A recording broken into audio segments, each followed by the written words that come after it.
Okay, you're watching this video, you're on this channel, chances are you got a website, right? A blog or a niche site. Now, my question to you today is this: do you even like your own site? Okay, put yourself in a searcher or visitor's shoes. If you were searching for a topic and you ended up on your site, would you like it? Is that the article or the site that would solve your problem, answer your question, whatever the query is? Okay, this is a really good litmus test as to whether you're on the right track or not.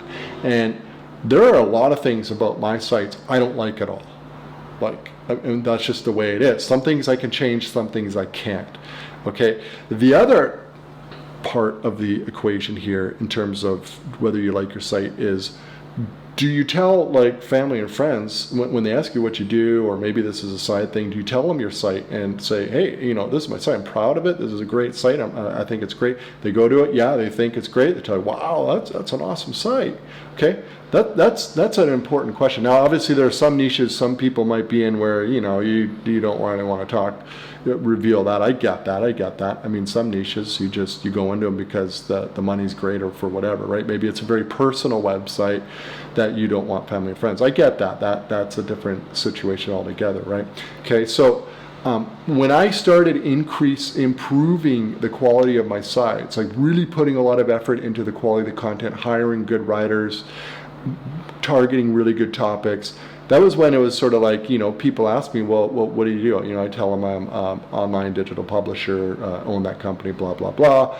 And then, some people are like eyes glaze over, tech, I'm not interested, end of discussion. Other people are like, oh, that's really cool. What are your websites? And I'll say, oh, okay, well, it's this and this and this are my sites. Those are sort of my bigger sites that I'm focused on right now. I don't give them the whole list because, well, they're not going to remember and all that, but I give them the main ones. And they may go to it and they'll come back, they're like, wow, those are great sites. And that's good to hear. That means I'm on the right track, right? So I'm on the right track for two reasons. I am happy to tell people about the sites, and I'm not doing it because I want, traffic or anything. They ask, I tell them.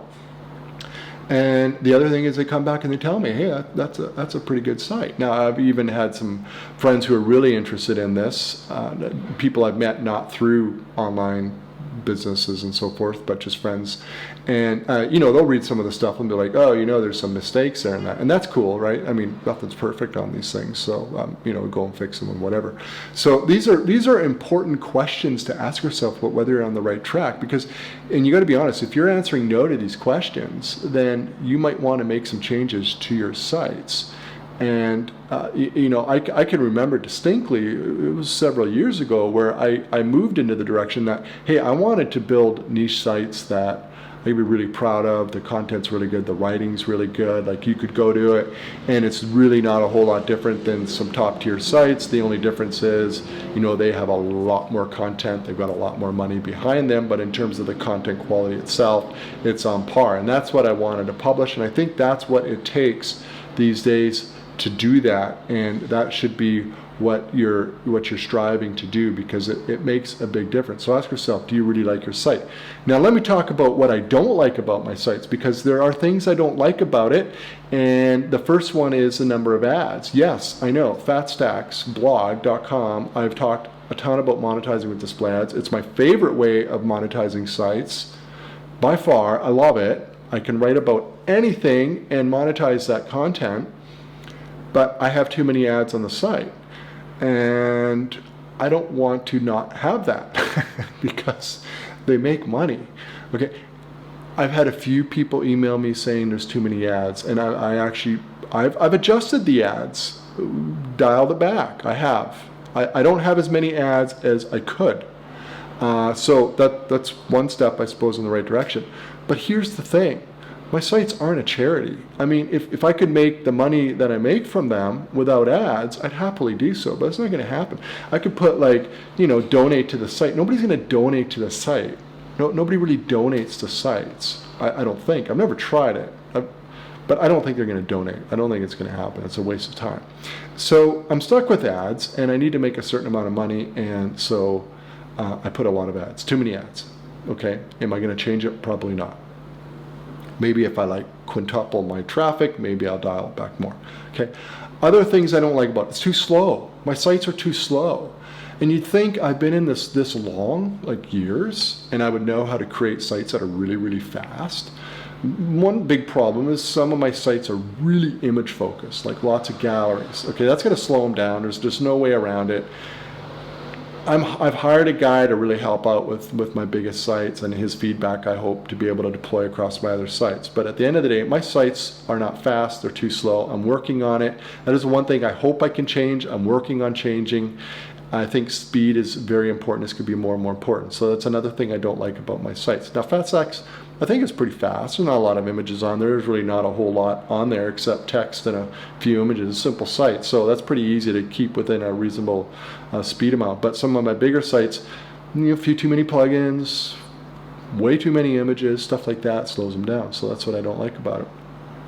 That would really be about it in terms of like glaring problems. There's definitely content that I published years ago that like it's not very good. I don't have time to go back and update everything all at once. I do it a little bit, drips and drabs.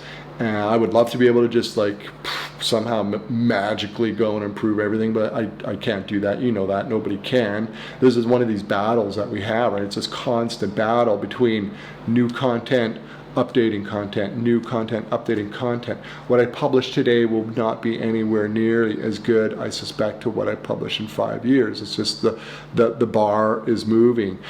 I think Google has a lot to do with that. Google is constantly trying to rank only the best content, and so that means the bar for content quality constantly moves. Now, I don't think that quality is equated to blog post length. I think for a while there, some content was getting ridiculous. Like, I think people published like 15,000 word articles because a lot of SEO bloggers were talking about like, well, if your article is 5,000, all the number one rankings for keywords, it's for articles that have a minimum of 3,500 words. So the conclusion is you need to write at least 3,500 words to rank for your keyword. Okay, I don't think that's true. But then, of course, the next logical step is, well, if 3,500 words secures top rankings, imagine what 12,000 words will do. Wow, I'll be unstoppable. Nobody can knock me off, and that's what happened. And at some point, there's so much content on a page that it kind of becomes useless. It's like, where is it? That's why we have multiple web pages and links and all that. You wouldn't publish a 90,000 word nonfiction book on one URL. It just wouldn't make any sense. You break it up. You break a book up into chapters. So, I think we swung the other way, and I think, we only have Google to blame, because if Google is only ranking number one longer articles, we're all going to go longer articles. I mean, I've done it too. I write way longer articles than I did 5 years ago because that's what's necessary. Now, I don't go the 12,000 word route. In my mind, it was always sort of like, well, I think 3,000 sort of, the upper limits of what should be on a page, especially with all the images I put in there. So I have a few that went into the 5,000 range, but not many at all. Okay, so that's the way it is. So there's content that I need to improve for sure that I published years ago, and I'll get to it. But the focus right now is constantly push out better and better content that I can. But I do cap the word count for the most part. So ask yourself, do you really like your site? Like, if you went to it, would it be the site that would solve the problem, answer the question, or would you have to keep searching? And if you have to keep searching, you need to think about what you're doing. You need to think about how you can improve things.